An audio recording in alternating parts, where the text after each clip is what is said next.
We've spent the past few weeks in this series called Potential. It's all about dating. And that brings me to this question. Do you know someone who just doesn't think when it comes to dating?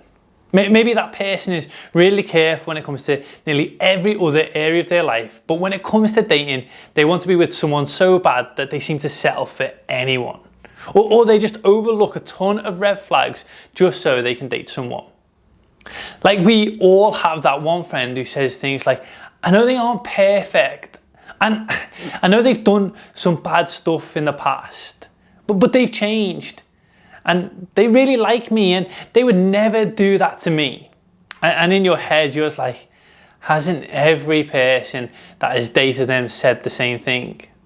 And sometimes it's easy for us to throw logic out of the window because we want someone. And this can be funny and no big deal when friends do this and things work out. But other times it can be sad and people can end up hurt.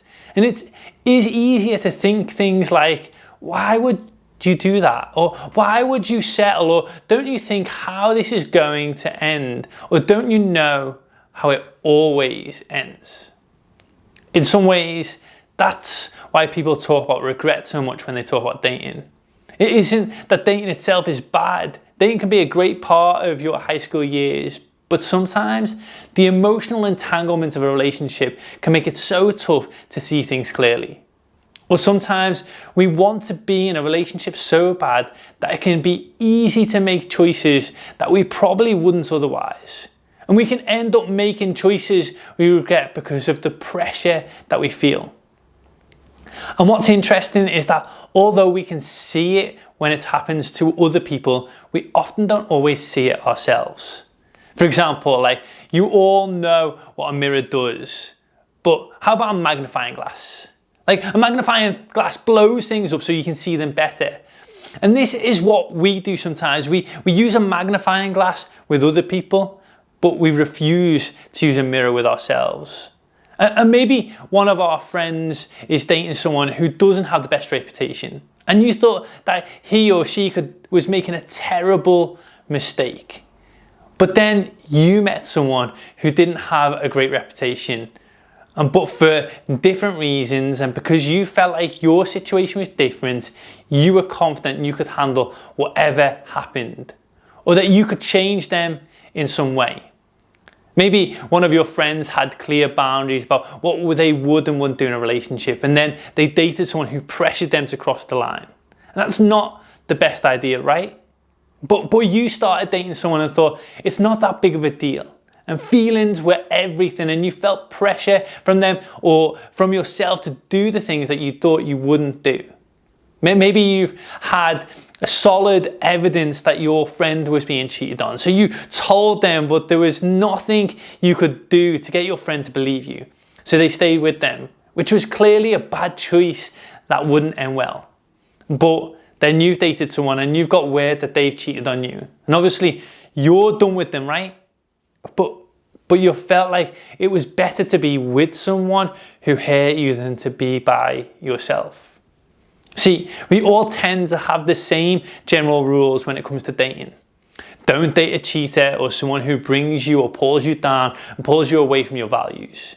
But when we actually start catching the feels, or for someone, the pressure to make decisions gets a little higher. And those rules tend to become a little bit more flexible. And we say things like, it's fine, it's just the way it is. Or, I can control this, I won't let it get out of hand. Or, I can handle the consequences. And these views can bring us to a place where we make less than great decisions. And we're going to look at a story from scripture that involves the most famous king of Israel, David.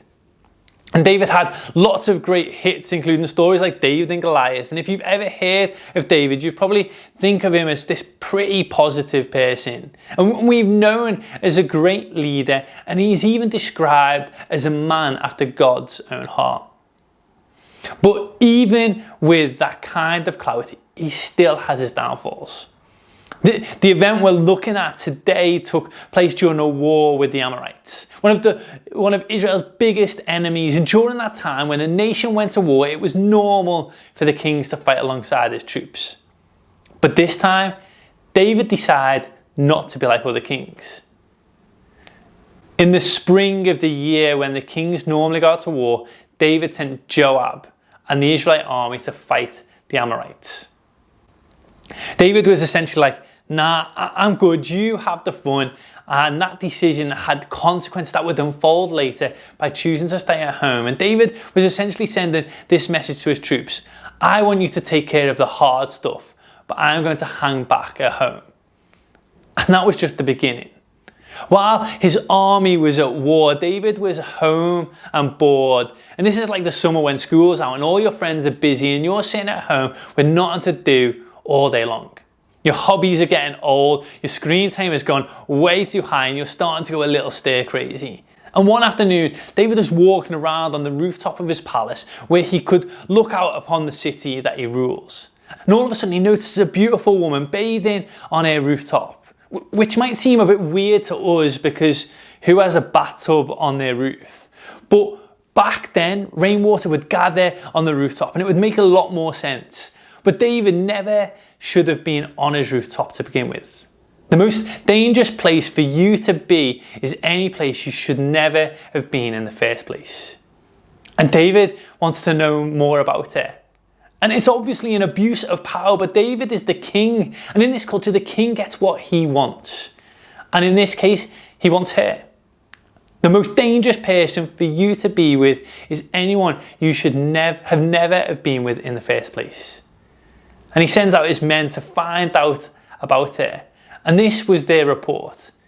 She is Bathsheba, the daughter of Eliam, and the wife of Uriah the Hittite. The messenger didn't just tell David her name. He made sure that David knew Bathsheba was someone's daughter and someone's wife. In other words, I have an idea of what you want, but this isn't a good idea. She isn't an object. She is a human being with a family, and she's not yours to have. But David didn't care about that. His judgment was clouded by his desires and his hormones, and he wasn't thinking clearly about what was right or honouring to other people. And it's pretty easy to see that David made a few assumptions. I'm an exception to the rule. What I want isn't that bad. I can deal with whatever happens as a result. Without any question, both as a human being and as a leader, and the king of God's chosen people, David abuses his power. He has Bathsheba, a married woman, brought to him, and he has sex with Bathsheba. And it is highly likely that this sexual encounter was forced by David. And from this sexual encounter, Bathsheba becomes pregnant. And at every turn, David seems to think he is an exception to the rule. But he isn't. Far from it. David isn't above right and wrong, and there are very real consequences when we make poor decisions. David could have stopped, owned up to his blatant selfishness, his sin, and things wouldn't have gotten worse. But he didn't. His abuse of power continues, and things kept snowballing. David decides to call Uriah, Bathsheba's husband, home from war and try to get Uriah to sleep with her. The thinking was that if Uriah came home and slept with his wife, then everyone would say that the baby was Uriah's, not his. Now we're getting into this like reality show territory, right? But when Uriah gets home, he doesn't feel like it's right to sleep in his own bed while his friends and fellow soldiers are out fighting a war. So he slept outside the palace instead.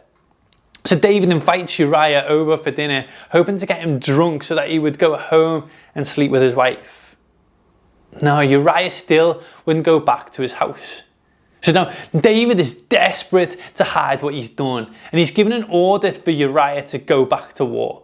But this time, David wants Uriah stationed at the front lines where the fighting was the most dangerous. Because if David couldn't cover up Bathsheba's pregnancy, then Uriah had to be taken out of the picture completely. And that's what happened. Uriah was killed, and afterwards David made Bathsheba one of his wives. And if you were taking notes, David, who had been lazy, irresponsible military leader, who became a perv, abuser, an adulterer, a liar, and a murderer, just so we're clear. And now we listen to this story today and we're wondering, what was David thinking? These are terrible decisions, and you aren't wrong. These really are terrible decisions. And what happens in this story is much They're discussed and debated in faith circles. And it is a constant discourse of who was at fault, was it consensual, was David really a monster? And there is something critically important lost. It seems to fade to the background, like when you're taking a picture on your iPhone and you put it in portrait setting, and there's that point where everything behind what is focused becomes blurry. But what we need to bring it back into focus is this sobering reality that the value and respect and humanity of Bathsheba is diminished.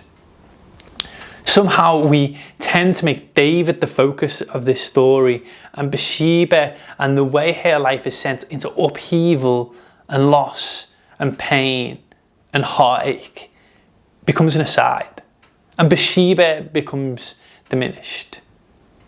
It's been said that history is written by the victors, but its victims write the memoirs. And Bathsheba would have penned the memoir in this story. And it's her story and it's her pain that echoes to teach us an invaluable lesson. There are probably times with any of us where what we want, what we think we need, completely clouds our need and our capacity to value each other.